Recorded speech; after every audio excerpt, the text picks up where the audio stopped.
Hi hello friends வணக்கம். Welcome to TN for tech Tamil channel. State Bank of இந்தியாவினுடைய customised RD ஸ்கீமான Har Ghar Lakhpati scheme பற்றி தான் இன்றைக்கி இந்த வீடியோவில் பார்க்க போகிறோம்.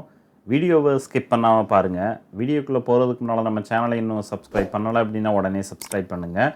கூடவே மறக்காமல் பெல் ஐக்கானை கிளிக் பண்ணி ஆல்ங்கிறத செலக்ட் பண்ணிங்க அப்படின்னா நம்ம சேனலில் அப்டேட் பண்ணுற யூஸ்ஃபான இன்ஃபர்மேஷன்லாம் உடனே உங்களுக்கு நோட்டிஃபிகேஷனாக வரும். வாங்க வீடியோக்குள்ளே போகலாம். இந்தியாவினுடைய மிகப்பெரிய பொதுத்துறை வங்கியான ஸ்டேட் பேங்க் ஆஃப் இந்தியா எளிய மக்களும் லட்சாதிபதி ஆகணுங்கிற நோக்கத்தில் கொண்டு வந்த திட்டம் தான் இந்த ஹர் கர் லாக்பதி ஸ்கீம், அதாவது new variant of recurring deposit scheme. எதனால் இது ஒரு கஸ்டமைஸ்டு ஆர்டி ஸ்கீமாக ப்ரொமோட் பண்ணுறாங்க அப்படின்னு பார்த்தீங்கன்னா, இந்த ஸ்கீமினுடைய மெச்சூரிட்டி அமௌண்ட் ஃபிக்ஸ் பண்ணியிருக்காங்க. அதாவது 1 லட்சம் ரூபாயாக ஃபிக்ஸ் பண்ணியிருக்காங்க. ஸோ மெச்சூரிட்டி அமௌண்ட்டாக உங்களுக்கு 1 லட்சம் ரூபாய் இந்த ஸ்கீமின் மூலமாக கிடைக்கும். இந்த 1 லட்சம் ரூபாய் மெச்சூரிட்டி அமௌண்ட்டுக்கு மந்த்லி இன்ஸ்டால்மெண்ட்டாக எவ்வளோ அமௌண்ட்டை நீங்கள் செலுத்தணும், எவ்வளவு காலத்துக்கு செலுத்தணுங்கிறத பார்க்கலாம். யாரெல்லாம் இந்த ஸ்கீமில் ஜாயின் பண்ணலாம் அப்படின்னு பார்த்தீங்கன்னா, 18 வயது பூர்த்தியான இந்திய குடிமக்கள் எல்லாருமே உங்களுக்கு பக்கத்தில் உள்ள ஸ்டேட் பேங்க் ஆஃப் இந்தியாவினுடைய பிரான்ச்சில் இந்த ஸ்கீமில் ஜாயின் பண்ணலாம். மைனர் குழந்தையினுடைய பெயரில் அவர்களுடைய பெற்றோர்கள் அல்லது லீகல் கார்டியன் இந்த ஸ்கீமில் அக்கௌண்ட் ஓப்பன் பண்ணலாம். சிங்கிள் அக்கௌண்ட் மட்டும் இல்லாமல் ஜாயிண்ட்டாகவும் சேர்ந்து இந்த அக்கௌண்ட்டை ஓப்பன் பண்ணிக்கலாம். Next period of deposit. இந்த ஸ்கீமில் குறைந்தபட்ச பீரியடாக 3 வருடம் ஃபிக்ஸ் பண்ணியிருக்காங்க. அதிகபட்சமாக 10 வருடம் ஃபிக்ஸ் பண்ணியிருக்காங்க. ஸோ 3 வருடத்துலேருந்து 10 வருடத்திற்குள்ளே உங்களுக்கு விருப்பமான கால அளவில் இந்த ஸ்கீமில் ஜாயின் பண்ணிக்கலாம். நீங்கள் எவ்வளவு பீரியடை செலக்ட் பண்ணி இந்த ஸ்கீமில் ஜாயின் பண்ணுறீங்களோ அந்த பீரியடை பொறுத்து இந்த ஸ்கீமுக்கான மந்த்லி இன்ஸ்டால்மெண்ட், அதாவது ஒவ்வொரு மாதமும் செலுத்தக்கூடிய தொகை சேஞ்ச் ஆகும். Next maturity amount. இந்த ஸ்கீமில் மெச்சூரிட்டி அமௌண்ட்டுங்கிறது 1 லட்சம் ரூபாயாக ஃபிக்ஸ் பண்ணியிருக்காங்க. Next advance payment of installment. உங்களுடைய மந்த்லி இன்ஸ்டால்மெண்ட்டை அட்வான்ஸாக நீங்கள் டெபாசிட் பண்ணீங்க அப்படின்னா மெச்சூரிட்டி அமௌண்ட்டில் எந்த விதமான மாற்றமும் இருக்காது. இந்த ஸ்கீமினுடைய மெச்சூரிட்டி அமௌண்ட் ஃபிக்ஸான 1 லட்சம் ரூபாய் உங்களுக்கு வழங்குவாங்க. அதுவே நீங்கள் உங்களுடைய மந்த்லி இன்ஸ்டால்மெண்ட்டை டிலே பண்ணி கட்டினீங்க அப்படின்னா அதற்கான பெனால்ட்டி சார்ஜஸை மெச்சூரிட்டி அமௌண்ட்லேருந்து எடுத்ததுக்கப்புறம் பேலன்ஸ் அமௌண்ட்டை உங்களுக்கு திருப்பி தருவாங்க.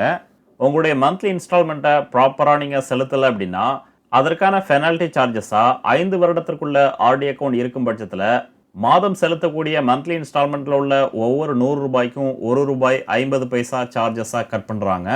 அதுவே 5 வருடத்திற்கும் அதிகமான கால அளவில் இருக்கிற ஆர்டி அக்கௌண்ட்டுக்கு மாதம் செலுத்தக்கூடிய மந்த்லி இன்ஸ்டால்மெண்ட் தொகையில் உள்ள ஒவ்வொரு 100 ரூபாய்க்கும் 2 ரூபாய் சார்ஜஸாக கட் பண்ணுறாங்க. அடுத்து இந்த ஸ்கீமில் எவ்வளவு பீரியடுக்கு மந்த்லி இன்ஸ்டால்மெண்ட்டாக எவ்வளோ அமௌண்ட்டை ஃபிக்ஸ் பண்ணியிருக்காங்கங்கிறத பார்க்கலாம். 3 வருட கால அளவில் இந்த ஆர்டி அக்கௌண்ட்டை ஓப்பன் பண்ணிங்க அப்படின்னா மந்த்லி இன்ஸ்டால்மெண்ட்டாக ஜென்ரல் பப்ளிக்கு 2510 ரூபாய் ஃபிக்ஸ் பண்ணியிருக்காங்க. ஸோ ஒவ்வொரு மாதமும் 2510 ரூபாய் வீதம் அடுத்த 3 வருடத்திற்கு டெபாசிட் பண்ணிங்க அப்படின்னா 3 வருடம் முடிஞ்சதுக்கப்புறம் இந்த ஸ்கீமின் மூலமாக 1 லட்சம் ரூபாய் மெச்சூரிட்டி அமௌண்ட்டை உங்களுக்கு வழங்குவாங்க. அதுவே நீங்கள் ஒரு சீனியர் சிட்டிசனாக இருந்து இந்த 3 வருட கால அளவில் இந்த ஆர்டி அக்கௌண்ட்டை ஓப்பன் பண்ணிங்க அப்படின்னா உங்களுக்கான மந்த்லி இன்ஸ்டால்மெண்ட் அமௌண்ட்டாக 2500 ரூபாய் ஃபிக்ஸ் பண்ணியிருக்காங்க. ஸோ ஒவ்வொரு மாதமும் 2500 ரூபாயை அடுத்த 3 வருடத்திற்கு செலுத்தும் பட்சத்தில் 3 வருடம் முடிஞ்சதுக்கப்புறம் உங்களுக்கு 1 லட்சம் ரூபாயை இந்த ஸ்கீமின் மூலமாக வழங்குறாங்க. ஸ்டேட் பேங்க் ஆஃப் இந்தியாவினுடைய ஸ்டாஃப் இந்த ஸ்கீமில் ஜாயின் பண்ணாங்க அப்படின்னா 3 வருடத்திற்கு ஒவ்வொரு மாதமும் 2480 ரூபாயை செலுத்தணும். அதுவே ஸ்டேட் பேங்க் ஆஃப் இந்தியாவினுடைய ஸ்டாஃபாக இருந்து கூடவே சீனியர் சிட்டிசனாக இருந்தாங்க அப்படின்னா அவங்களுக்கு மந்த்லி இன்ஸ்டால்மெண்ட் அமௌண்ட்டாக 2450 ரூபாய் ஃபிக்ஸ் பண்ணியிருக்காங்க.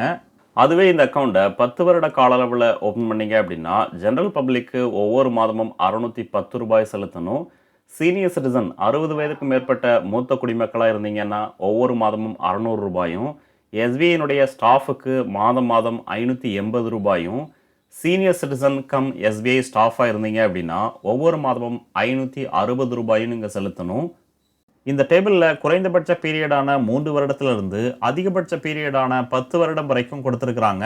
ஸோ எந்தெந்த பீரியடை செலக்ட் பண்ண பட்சத்தில் மந்த்லி இன்ஸ்டால்மெண்ட் அமௌண்ட்டாக எவ்வளவு செலுத்தணுங்கிறத இந்த டேபிள் பார்த்து தெரிஞ்சுக்கலாம். ஸோ நீங்களும் ஸ்டேட் பேங்க் ஆஃப் இந்தியாவினுடைய ஹர் கர் லாக்பதி ஸ்கீமில் இன்வெஸ்ட் பண்ணி 1 லட்சம் ரூபாயை பெற விரும்புனீங்க அப்படின்னா உடனே உங்களுக்கு பக்கத்தில் உள்ள ஸ்டேட் பேங்க் ஆஃப் இந்தியாவினுடைய பிரான்ச்சை கான்டாக்ட் பண்ணி இந்த ஸ்கீமில் அக்கௌண்ட் ஓப்பன் பண்ணி பயன்பெறலாம். இந்த வீடியோ உங்களுக்கு பிடிச்சிருந்ததுன்னா மறக்காமல் லைக் பண்ணுங்கள், கமெண்ட் பண்ணுங்கள், உங்கள் ஃப்ரெண்ட்ஸுக்கு ஷேர் பண்ணுங்கள், சேனலை சப்ஸ்கிரைப் பண்ணுங்கள். நன்றி, வணக்கம்.